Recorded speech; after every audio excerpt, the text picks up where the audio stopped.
आपको जैसे कब पता चला कि आपको कैंसर, कौन से स्टेज में से पता चला? मुझे ऑनेस्टली पता चला था जब मेरी डॉटर 3 महीने की थी। मैंने डिलीवर की थी फरवरी 2019 में। मैंने कहा कोई सिम्टम नहीं है, बट कहते आपके अंदर एक tennis ball, literally it was a tennis और a cricket ball size tumour. The stage was almost at 5। वो दिन था जहाँ मुझे पता था the chances of survival was 1%। शायद I wouldn't have made it because you need people who want you to live. You want कि आपके आगे पीछे कोई ऐसा हो जो आपको कहे कि हाँ यार हमें चाहिए ये इंसान जिंदा। आई हैड टमी इतना बड़ा, मेरा 13 लीटर पानी मेरा एक हफ्ते में अपनी बॉडी से निकलता था। मेरा मसल नहीं बचा था, मेरा फैट नहीं बचा था, मेरी हड्डियाँ कोई भी आके गिन सकता था। एक दिन मैंने रोते हुए भगवान को कहा था कि या तो ले जा या तो मुझे बख्श। मैं आज भी हाथ जोड़ के बैठी हूँ because I fear him now. तो भगवान है, जो नहीं मानता प्लीज़ मानो, प्लीज़ प्लीज़ प्लीज़ मानो, बिकॉज उनसे ऊपर कुछ भी नहीं है। स्वागत आपका पॉडकास्ट के एक और नए एपिसोड में। आज तक हमने आपको हमारे देश के वॉरियर्स से मिलाया, उनकी स्टोरी जो है हमने आप तक पहुंचाई कि किस तरह उन्होंने हमारे देश के लिए लड़ाई लड़ी।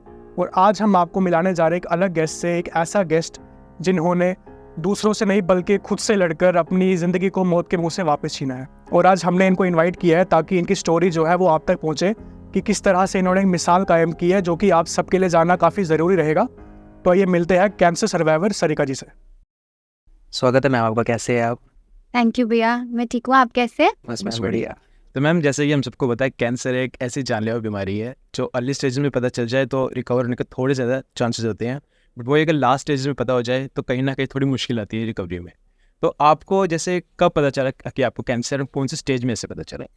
सर मुझे ऑनेस्टली पता चला था जब मेरी डॉटर 3 महीने की थी। मैंने डिलीवर की थी फरवरी 2019 में, और उसके एग्जैक्टली 3 महीने बाद मेरे को गॉल ब्लैडर स्टोन्स डिटेक्ट हुए थे ड्यूरिंग माय प्रेगनेंसी। तो डॉक्टर वाज वेरी इजी कि हम जब प्रेगनेंसी हो जाएगी तो उसके 3 महीने बाद वी गो फॉर लैप्रोस्कोपी और हम इसको निकाल देंगे। तो उसके लिए एक CT स्कैन परफॉर्म किया था मेरे पे।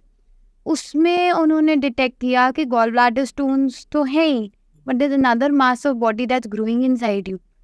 तो वो थोड़ा शॉकिंग था। पहले तो किसी ने भी नहीं माना घर में, be it my father, be it my mother, be my husband, किसी ने नहीं माना था। इनफैक्ट मुझे तो थोड़ी बहुत ही गालियाँ भी पड़ी थी कि तुम बच्चे आजकल गूगल पढ़ के बहुत बुरा हाल करते हो। तो I think that was the first day of detection. उसके बाद हम नारायणा गए थे, तो इधर इन्होंने स्ट्रेट रिफ्यूज़ल किया था कि हम इसको ट्रीट नहीं कर सकते। The stage was almost at 5, 4 cross कर चुकी थी और 5th बिगिनिंग था। मतलब लास्ट एंड स्टेज पे, because 6th is like literally all done stage. उससे भी रिकवरी होते हैं, ऐसी बात नहीं है, बट फाइनल स्टेजेस में अगर बात करूँ तो 5th स्टार्टिंग थी और 4th एंड हो चुकी थी। So it was in between their.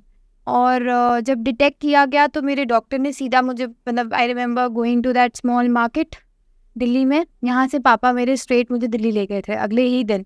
When we went to Narayana, उसके अगले दिन पापा मुझे दिल्ली ले गए थे। तो वहाँ उन्होंने एक मार्केट में एक गैस्ट्रोएंटरोलॉजिस्ट का क्लिनिक था। He happens to be I think HOD हैं उधर मैक्स में, वो मैक्स साकेत में। तो उनका नाम मैं भूल गई हूँ डॉक्टर का, बट उन्होंने तब बोला कि 5th स्टेज कैंसर है। और मैंने कहा मेरे को कोई वेट लॉस नहीं है, मेरा वेट गेन हो रहा है, बिकॉज फर्स्ट साइन होता है आपका वेट गिर रहा है, आपको भूख नहीं लग रही। भूख मुझे नहीं लग रही थी, जो कि मैं नोटिस कर रही थी, बट वेट मेरा बढ़ ही रहा था, घट नहीं रहा था। तो मैं थोड़ी सी वैसी थी, मैंने कहा कोई उल्टी नहीं, कोई ऐसी चीज़ नहीं जिसको मैं बोलूँ कि हाँ मैं कैंसर पेशेंट लग रही हूँ।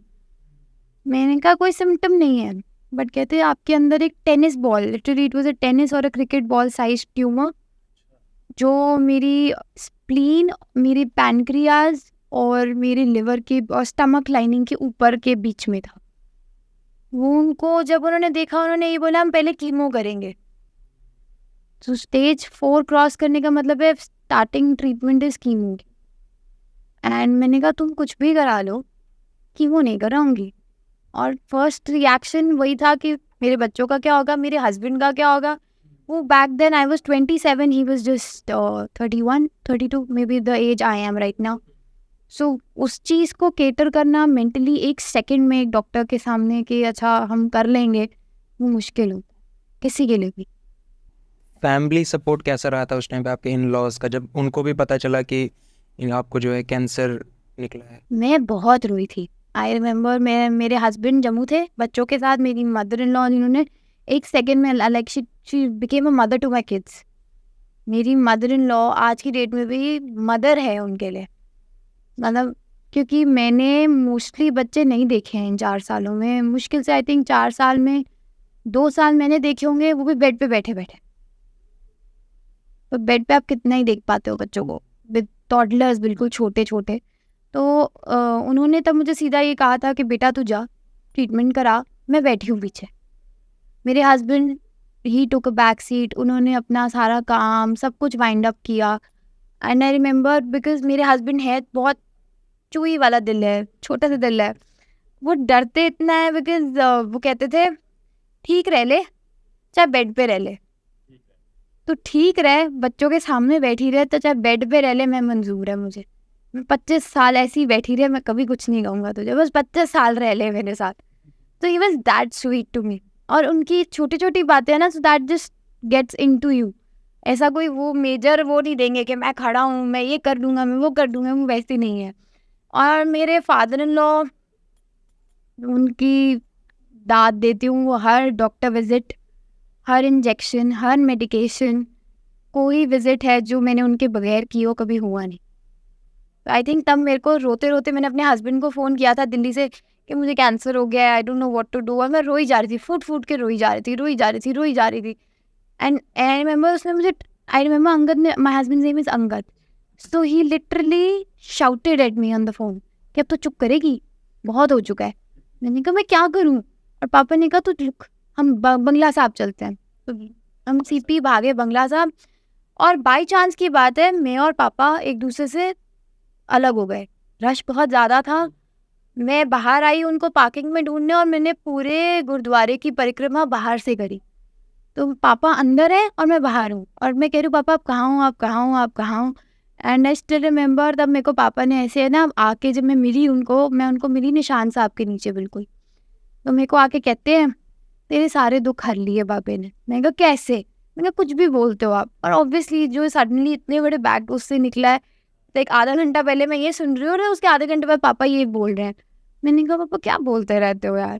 कहते तू एक काम कर, जितना अमृत चख सकती है ना चख जा, जितनी तेरे अंदर जान है ना पीती जा.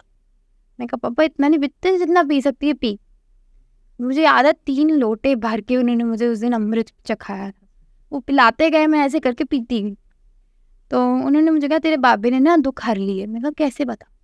कहते तूने जितने कष्ट थे ना मुझे ढूंढने में या परिक्रमा में लगा दिए, तुझे कुछ नहीं होगा. और नेक्स्ट हम गए मेदांता, वहाँ पर हैं डॉक्टर रणधीर सूद, अमेजिंग गैस्ट्रोएंटरोलॉजिस्ट है. मतलब मैं कहती हूँ मैं उस इंसान की कायल हूँ, वो इतने अच्छे इंसान हैं, और आई थिंक इंडिया के लीडिंग गैस्ट्रोएंटरोलॉजिस्ट है राइट नाउ. उन्होंने मुझे सीधा बोला बेटा तेरे को कैंसर नहीं है, ट्यूमर है. मैंने कहा अंकल ये बात तो एक ही है. कहते ना वजन देखे अपना, वजन थोड़ी घटा तेरा. तो आसपास सब जो थे बहुत पॉजिटिव थे, हालांकि मैं अपनी सिचुएशन अपनी क्रिटिकली जानती थी क्या है. और उन्होंने उसी टाइम बोला कि 2 टाइप्स की मैं पॉसिबिलिटी लगा रहा हूँ. अगर न्यूरो एंडोक्राइन ट्यूमर निकला तो ये सर्जरी के लिए जाएगी, अगर न्यूरो एंडोक्राइन नहीं निकला तो हम इसको दवाइयों पे डालेंगे. तो बाय गॉड्स ग्रेस वो यही चाहते थे कि न्यूरो एंडोक्राइन निकले, क्योंकि वो कहते थे कि अगर हमारी मेडिकल टर्मिनोलॉजी में अगर किसी को कैंसर हो तो न्यूरो एंडोक्राइन होना चाहिए, क्योंकि वेल डिफरेंशिएटेड होता है, एक मास का मास निकल आता है बाहर, में एक ही बारे में रिमूव हो जाता है. आई रिमेंबर उन्होंने सर्जन से मिलवाया, ऑन्को सर्जन है डॉक्टर आदर्श चौधरी, वो भी बहुत अच्छे डॉक्टर. उन्होंने कहा हाँ इन्हों कुछ नहीं हो रहा, 99 ईयर्स मैं लिख के देता हूँ जी गारंटी.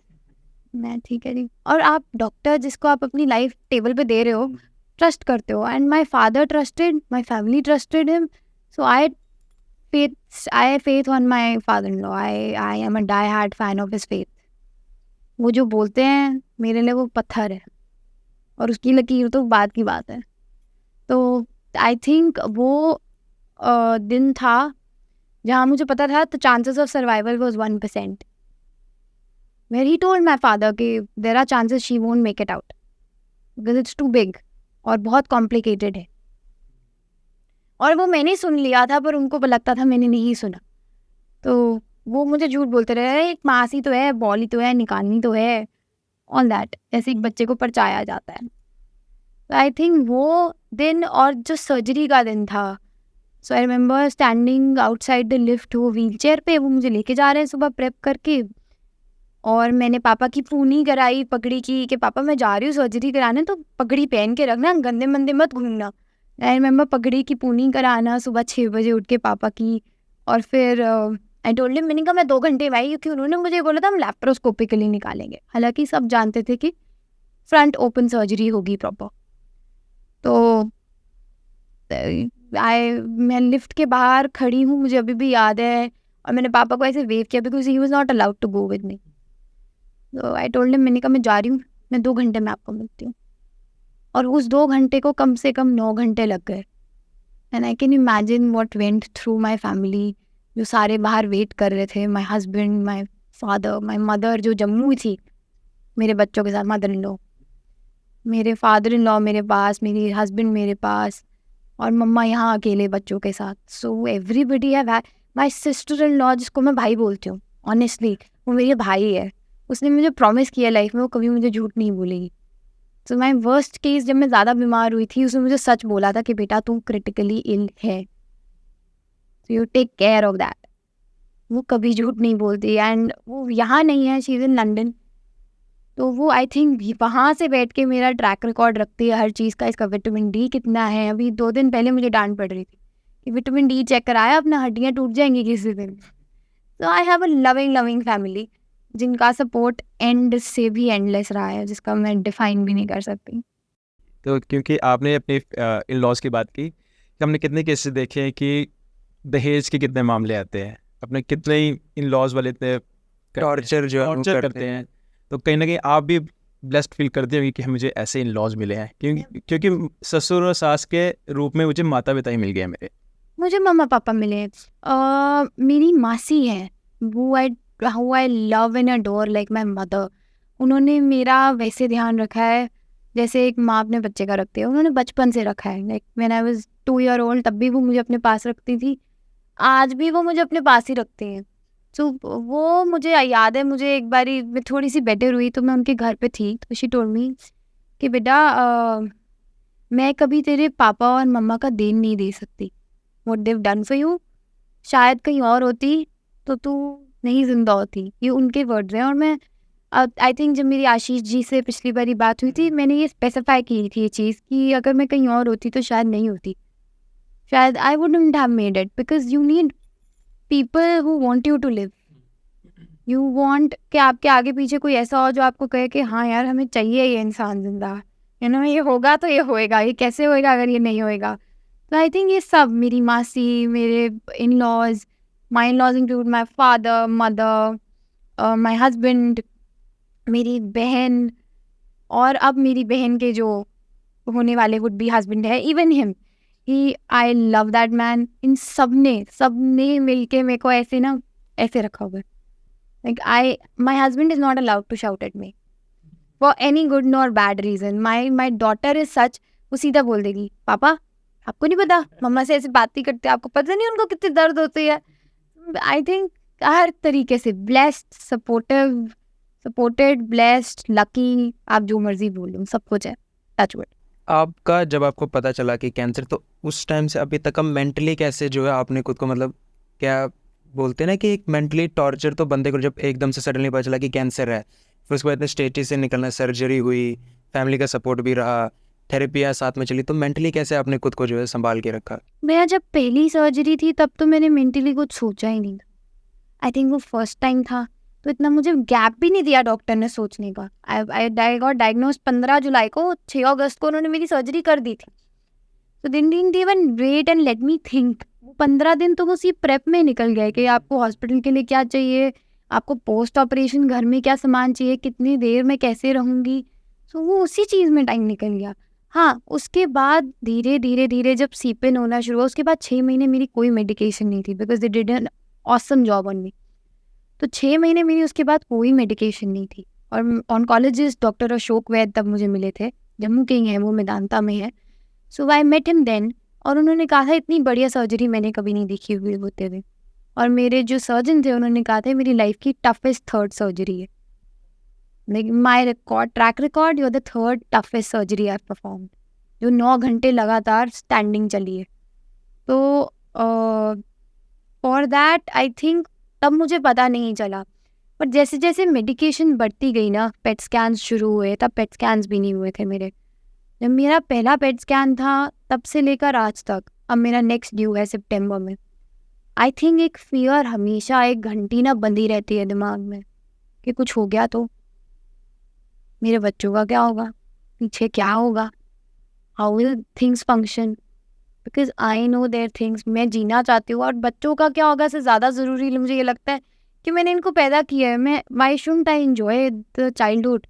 अगर मैंने यही मिस करना था तो इनको नहीं देते, आई मीन कोई बैलेंस क्रिएट करते। तो मेंटली एक वो टॉर्चर बहुत ज़्यादा कई बारी सीप इन करता है। कई बारी एक टॉर्चर ऐसा लगता है कि यू नो आई फील कि काश I wouldn't have given this to my family, काश मैं नहीं बीमार होती, काश लाइफ इजी होती। एक वो प्रेशर कि मैं, पापा is 65, mama is 57, and I give them a pressure that they never complained of, but वो एक mentally एक हमेशा रहता है ना कि मैंने उनको दे दिया है वो चीज़ कि अच्छा पापा को चिंता रहेगी, पापा को हमेशा चिंता रहेगी, मम्मा को हमेशा चिंता रहेगी, दीदी को हमेशा लंदन बैठे चिंता रहेगी। तो एक बारी कई बारी वो फील होता है कि काश ये चीज़ ना होती तो शायद ये प्रेशर मेरी वजह से क्रिएट नहीं होता है। क्रिएट कोई करना नहीं चाहता, और किसी ने कभी कंप्लेन भी नहीं किया, touchwood, lovely they people are, but वो बन जाता है। और मेंटली आप उसमें इतना एग्जॉस्ट हो जाते हो ना कि भगवान अब ठीक कर दे। तो उस दौरान जब ये मेंटल प्रेशर देखे हैं ना, वॉमिट आना ब्लड की, अपनी फैमिली को वो वॉमिट उठाते देखना, वो आसान नहीं है। वो आपकी ना अंदर से खींच देता है आपको, that why they supposed to pick it up. जो एक नॉर्मल कहते हैं माँ बाप कि हमारी उम्र है बीमार होने की, व्हाई द किड। तो वो एक वो होता है ना कि अच्छा यार मैं क्यों, आई मीन मैं क्यों इज अ रॉन्ग थिंग। मैं क्यों का कोई रीज़न होगा शायद, गॉड नोज, बट गॉड मेरे लिए नहीं मैं क्यों, बट इनके लिए मैं क्यों हूँ, कि मेरी वजह से क्यों हाँ family क्यों मेरी सब suffer इतना मेंटली प्रेशर सबको हो जाता है ना। पापा always have a pressure in mind कि बच्चे को दर्द तो नहीं हो रहा, mama always have a pressure in mind कि आज यूरिन आउटपुट ठीक आया है कि नहीं आया है, डॉक्टर को मिलना है कि नहीं मिलना है। सो दोज प्रेशर्स कोई नहीं समझ सकता, और ये मेरे साथ नहीं होता होगा, ये हज़ारों लोग वहाँ बैठे होंगे जिनको कैंसर है, जिनको शायद यूरिन आउटपुट नहीं आता या यूरिन ज़्यादा आता है। आई रिमेंबर पीछे मैं इंजेक्शन लगाने गई तो एक आंटी साथ थे, उनका कीमो चल रहा था, वो कंप्लेंट कर रहे थे कि मुझे यूरिन बहुत आता है। मैं कर लो, मैं कही यहाँ मैं कहती हूँ मेरा यूरिन नहीं आता, ये कहते हैं यूरिन आउटपुट आता है। तो my doctor laugh, doctor Rajeev Saini is my oncologist right now, तो he is more of a brother kind of figure to me. तो मैं उनको हंस के बोल रही थी, मैं कहा लो जी आपके पास भी तरह तरह के लोग आते हैं, मैं कह रही हूँ प्रॉब्लम है, आप कह रहे हो प्रॉब्लम नहीं है। तो ये छोटे छोटे प्रेशर्स हैं आई थिंक जो कोई चाहता नहीं है लेना, no patient wants to take it, no family wants to take it, but वो सीपेन एक पेशेंट के दिमाग में करते ही करता है। आप जितना भी बोल लो ना, या मम्मा पापा भी बोल देंगे वे नॉट प्रेशराइज, आपके बैक ऑफ द हेड में रहेगा। मेरे बैक ऑफ द हेड में हमेशा होता है कि I wish my kids don't have to see this in the future. I wish मैं बीमार होंगी तो मेरे बच्चों को मेरा ध्यान रखना पड़ेगा, अब ये काम रह गया इनका। ये छोटी छोटी चीज़ें जो शायद मेरे अलावा और भी बहुत गर्ल्स या मेन होंगे जो ये चीज़ सफ़र कर रहे होंगे, और इन्हीं की चीज़ों की वजह से लोग अपने आप को गिव अप करते हैं कि यार मैं निकल जाता हूँ, देखी जाएगी। That is how the psychology runs ना, कि लोग इंसान कहते हैं कि यार प्रेशर बन रहा हूँ, चले जाओ, इससे अच्छा है अभी के लिए शायद इनके लिए प्रेशर नहीं हूँ, बट फ्यूचर जनरेशन के लिए शायद प्रेशर बन जाऊँ। तो I never want to be a pressure, वो मेरी सोच पहले से थी। तो मैंने अपने आप को इसलिए हमेशा मेंटली कोप ऐसे ही किया है कि अपना काम खुद कर, उठ उठ उठ उठ उठ उठ उठ। That is what the thing was. My मासी यूज्ड टू से उठ के जरा अपनी अलमारी कर। मैं कहती थी हिम्मत नहीं है। कहते मुझे पता नहीं, उठ। आई हैड टमी इतना बड़ा, मेरा 13 लीटर पानी मेरा एक हफ्ते में अपनी बॉडी से निकलता था। दैट पानी ओनली हैज़ प्रोटीन। मेरा मसल नहीं बचा था, मेरा फैट नहीं बचा था, मेरी हड्डियाँ कोई भी आके गिन सकता था। एक एक हड्डी, एक एक नस दिखती थी मेरी। In was transparent like a paper, plastic transparent sheet. वहाँ तक जाना और ब्लड की बेसिक लॉस होना, like I have taken 12 bottles of pure blood into me, तब भी हीमोग्लोबिन ऊपर नहीं आता था। वो सब टॉर्चरस है। और फिर ये सोचना कि जब मैं तो यहाँ बैठी हूँ, जो बाहर बैठा है उसका क्या हाल हो रहा होगा, मेरे पापा का क्या हाल हो रहा होगा, मेरी मम्मा का क्या हाल हो रहा होगा, मेरे बच्चे क्या सोच रहे होंगे, मम्मा कहाँ है। You know, all that is very hard, very very hard. तो आई थिंक इन सब से कोप अप करना आना चाहिए, वरना आप इस चीज़ को सर्वाइव नहीं कर सकते। किसी भी चीज़ को नहीं कर सकते, शुगर को भी नहीं कर सकते। Cancer is more likely like a sugar organ सब मार देती है। डायबिटीज़, कैंसर एक ऑर्गन मारता है। और पूरी बॉडी को ही। तो आप अभी फुल्ली रिकवर हो चुके हैं या अभी आपका ना ट्रीटमेंट मैं फुली रिकवर्ड नहीं हूँ। मैं कभी फुली रिकवर्ड होपफुली हो जाऊँ, भगवान मिरेकल करे। बट वो now what I know is neuroendocrine tumour कभी आपकी बॉडी से जाता नहीं है। न्यूरोएंडोक्राइन ट्यूमर इज समथिंग जो आपके हार्मोन से बनता है, इम्बैलेंस ऑफ हार्मोन से। तो ये कभी आपकी बॉडी से जाता नहीं है, क्योंकि न्यूरोएंडोक्राइन सेल्स आपकी बॉडी से नहीं जाते, हार्मोनल सेल्स। तो ये अंदर ही रहता है, पड़ा रहे बहुत साल पड़ा रहता है। तो इसके ट्रीटमेंट के लिए क्या अभी आप स्टेप्स होते हैं। अभी के लिए मैं एक ट्रीटमेंट पे हूँ जो हार्मोन थेरेपी है।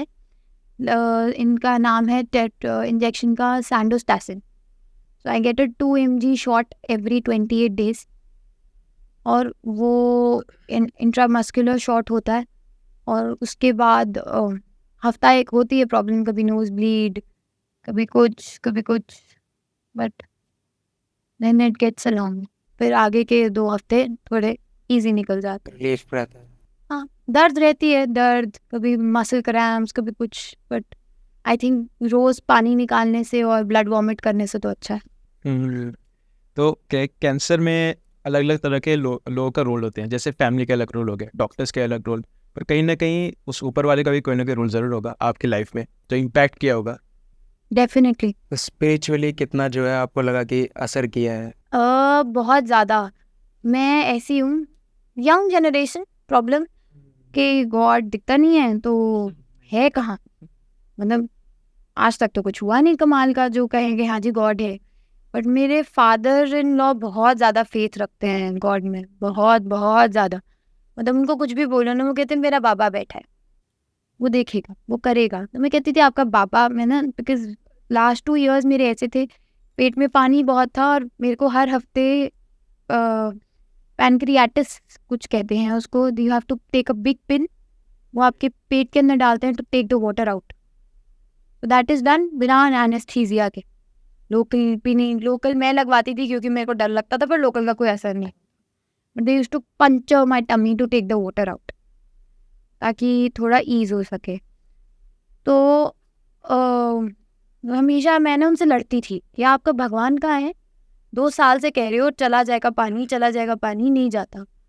Then he told me one day, कहते तू जिस चीज़ को भी मानना चाहती है तू मान एक बार, यू नो, हैव फेथ। मुझे भगवान पे, तू किसी पे रख सकती है। मैं कहा मैं सिर्फ आप पे रख सकती हूँ, मेरे को पता नहीं है मैं क्या करूँ।